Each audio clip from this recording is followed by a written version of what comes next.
దర్శక ధీరుడు రాజమౌళి బాహుబలి ద్వారా ప్రపంచంలోనే గొప్ప గుర్తింపును పొందాడు అని చెప్పవచ్చు.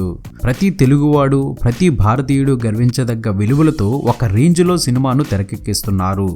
రాజమౌళి ఇలా తన డ్రీమ్స్ గురించి కష్టపడుతూ ఉంటే రాజమౌళి తనయుడు మాత్రం మందు తాగి కారు నడుపుతూ పోలీసులకు అడ్డంగా దొరికిపోయాడు. తాగి వాహనం నడపొద్దు అంటూ ట్రాఫిక్ పోలీసులు పదే పదే చెప్తున్నా ఫుల్గా తాగేసి బండి లేదంటే కారు నడుపుతూ పోలీసులకు దొరికేస్తుంటారు. సెలబ్రిటీలు కూడా అందుకు మినహాయింపేమీ కాదు.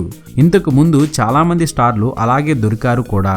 తాజాగా డైరెక్టర్ రాజమౌళి కుమారుడు కూడా తాగుతూ వాహనం నడిపి పోలీసులకు దొరికిపోయాడట. రాజమౌళి కొడుకును పోలీసులు అదుపులోకి తీసుకొని మోటివేషన్ సెషన్ ఇచ్చి వదిలేశారు. ఈ విషయాన్ని రాజమౌళి కొడుకు కార్తికేయనే స్వయంగా వెల్లడించారు. అప్పుడు ఆయనకు డ్రంక్ అండ్ డ్రైవ్ తప్పు అని తెలియదట. ఇది బులెటిన్. మరొక తాజా బులెటిన్ తో మీ ముందుకు వచ్చేస్తాను. అనుక్షణం మనకు మూవీ అప్డేట్స్ అందిస్తున్న మన ఎస్వీఆర్ మీడియా యూట్యూబ్ ఛానల్ ని సబ్స్క్రైబ్ చేయండి, మమ్మల్ని ఆశీర్వదించండి. Please subscribe and thank you.